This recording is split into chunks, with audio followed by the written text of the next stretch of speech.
A paz do Senhor Jesus, meu amado irmão, minha amada irmã. Me chamo Idy Asnária, sou ovelha da pastora Socorro, da congregação da terceira etapa do Jardim Céu Azul. E nós estamos aqui em mais uma rica oportunidade para falarmos da palavra do Senhor. E que bênção, igreja! Que oportunidade riquíssima, que preciosidade nós estamos tendo agora de falarmos sobre a palavra de Deus, o alimento que nos sustenta, o pão de cada dia. Que o Senhor possa nos abençoar em mais uma oportunidade. Hoje nós iremos dar continuidade no capítulo 17 de 1 Samuel. Hoje nós iremos ler do versículo 31 ao versículo 39, igreja. E como de costume, eu gostaria de convidar os irmãos a lermos esses versículos. E diz assim a palavra do Senhor. E ouvidas as palavras que Davi havia falado, as anunciaram a Saul e mandou em busca dele. E Davi disse a Saul: não desfaleça o coração de ninguém por causa dele. Teu servo irá e pelejará contra este filisteu. Porém Saul disse a Davi: contra este filisteu não poderás ir para pelejar com ele, pois tu ainda és moço, e ele homem de guerra desde a sua mocidade. Então disse Davi a Saul: teu servo apacentava as ovelhas de seu pai, e vinha um urso ou um leão e tomava uma ovelha do rebanho. E eu saía após ele e o feria e a livrara da sua boca. E levantando-se ele contra mim, lançava-lhe mão da barba e o feria e o matava. Assim feria o teu servo o leão como o urso, assim será este circunciso filisteu como um deles, porquanto afrontou os exércitos do Deus vivo. Disse mais Davi: o Senhor me livrou da mão do leão e do urso. Ele me livrará da mão deste filisteu. Então disse Saul a Davi: vai-te embora, e o Senhor seja contigo. E Saul vestiu a Davi das suas vestes e pôs-lhe sobre a cabeça um capacete de bronze e o vestiu de uma couraça. E Davi cingiu a espada sobre as suas vestes e começou a andar, porém nunca o havia experimentado. Então disse Davi a Saul: não posso andar com isto, pois nunca o experimentei. E Davi tirou aquilo de sobre si. Aleluia!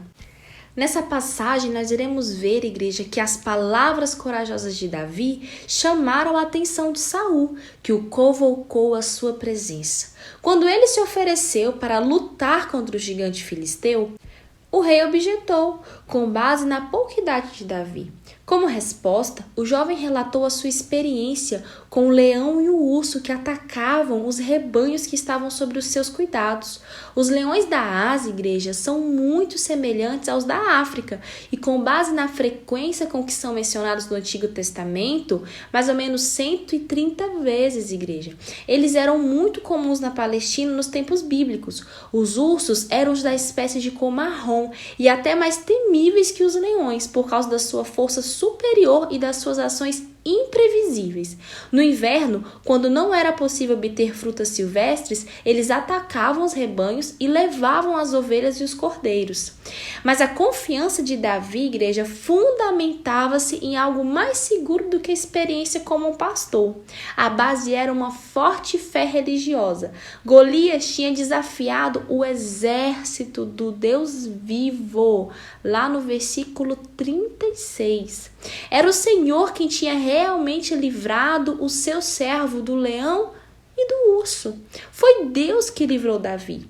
E ele me livrará da mão deste filisteu. Olha o que Davi vai falar para Saul, igreja. Então foi feita uma tentativa de vestir Davi com as armaduras de Saul. E ele começou a andar, ou seja, ele tentou andar. Ao perceber, igreja, a futilidade de tentar lutar com armas que jamais tinha experimentado nem testado, Davi deixou-as de lado e, ao invés delas, levou o seu cajado, a sua funda de pastor e 5 seixos do Ribeiro. Mas essa parte a gente vai deixar para o nosso próximo estudo, amém? Nós já estudamos, igreja, que o irmão de Davi, ele vai falar ali, Eliabe, com palavras mais ríspidas, né? Ele vai tentar desanimar Davi. E com o rei Saul não é diferente, tá bom? O rei Saul, ele também não foi de grande ajuda com suas palavras e conselhos, tá? A palavra do Senhor vai dizer que ele disse, olha, contra o filisteu não poderás ir para pelejar com ele, pois tu és ainda moço e ele guerreiro desde a sua mocidade. Saul estava repetindo o relato dos 10 espias incrédulos que viram os gigantes em Canaã e decidiram ser impossível entrar na terra prometida. Está lá em Números, capítulo 13, do versículo 28 ao 29, igreja. Quando vivemos de acordo com as experiências, calculamos tudo pelo ponto de vista humano, o que nos leva sempre a desanimar. Porém, quando vivemos pela fé, Deus entra na equação e muda todos os resultados.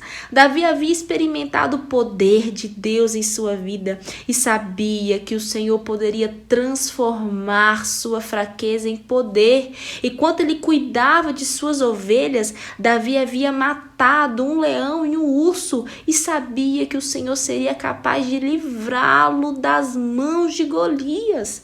Era como se visse Golias apenas como mais um animal atacando o rebanho de Deus. Saul não havia experimentado pessoalmente esse poder maravilhoso de Deus, de modo que aconselhou Davi a vestir sua armadura. Ele não tinha, igreja, a fé necessária para crer que Deus poderia fazer algo novo e, portanto, sugeriu o método testado e aprovado de combate.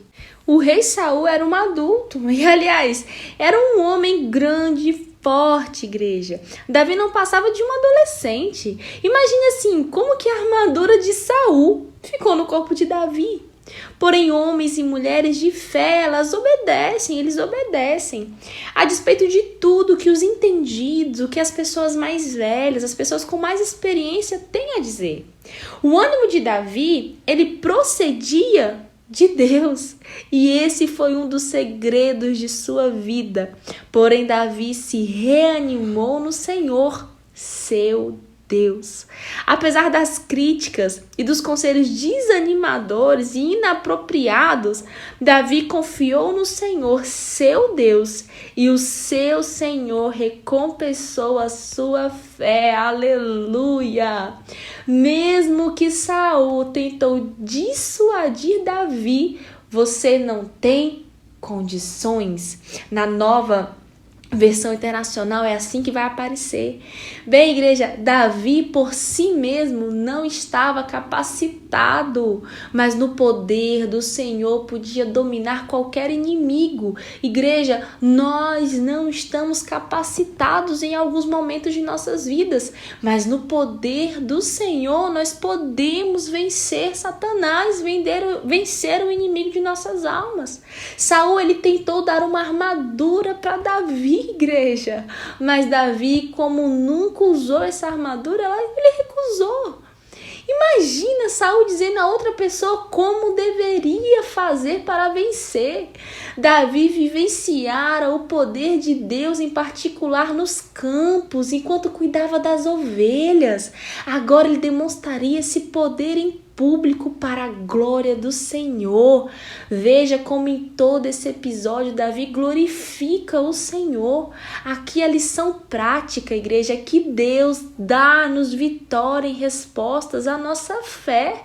Deus tentara Davi, em particular, com um leão e um urso. Agora o testava publicamente com um gigante. Se formos fiéis, igreja, nas batalhas individuais, Deus nos auxiliará nas provas públicas. E com frequência o povo de Deus desanima nos menores testes que cruzam seu caminho. Não percebe que os pequenos testes são uma preparação para as grandes batalhas, igreja, para batalhas bem maiores que com certeza surgirão. Aleluia! Em Jeremias capítulo 12, versículo 5 diz assim, igreja: se te fadigas correndo com homens que vão a pé, como poderão competir com cavalos? Se tão somente numa terra de paz está confiado, que farás na enchente do Jordão? Então, igreja do Senhor, são pequenos testes, são preparações. A nossa vida com Deus é preparação. Se você está cansado correndo com homens, como que você vai competir com cavalos? E se na terra de paz está confiado, que farás enchente? E que farás na enchente do Jordão? Como é que você vai nadar no meio da enchente do Jordão? Igreja do Senhor, confie em Deus. Confie no Senhor. Cada batalha que nós enfrentamos são preparações de Deus para algo que vai vir. Davi, ele lutou contra urso e leão, quando ele cuidava das ovelhas. E mais na frente, o Senhor vai usar aquela preparação para que ele vá ali lutar e enfrentar Golias. E ele já estava confiante porque ele acreditava em Deus, porque ele sabia que Golias estava ali desafiando o exército do Senhor, aquilo que estava vindo da parte de Deus, aquilo que era santo. Davi não se interessou, igreja, por aquilo que Saul estava oferecendo, mas Davi, ele viu algo ali acontecendo contra Deus. Olha que coisa linda, um jovem, igreja, um moço, e ele se levanta e vai até aquele gigante e ele vai ter vitória, aleluia, ele vai ter vitória, igreja. Deus é maravilhoso, Ele vem sobre a minha e Ele vem sobre a sua vida. E quando nós estamos preparados, quando nós estamos na posição, nós recebemos da parte do Senhor. Nós temos vitória da parte do Senhor, aleluia. Igreja, que o Senhor possa te abençoar, abençoar a tua família, abençoar a tua casa, teus filhos, o teu trabalho, que é onde você colocar a planta dos seus pés e é onde você colocar as suas mãos, seja abençoado em nome de Jesus. Fique na paz do Senhor Jesus. Amém.